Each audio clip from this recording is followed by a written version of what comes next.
kabataan.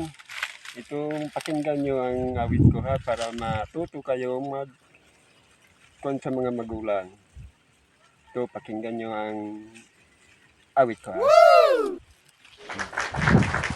Mga kababayan ko, dapat lang malaman nyo, bilib ako sa kulay mo, ako ay Pilipino.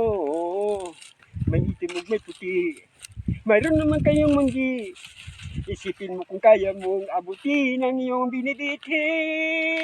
Respetuhin natin ang ating ina, ilaw siya ng tahanan. Dapat lang ay pinag-usapan ay hindi nauunawaan. Huwag ka na magkasalanan, itong tula ay alay ko sa bayan ko at sa buong mundo.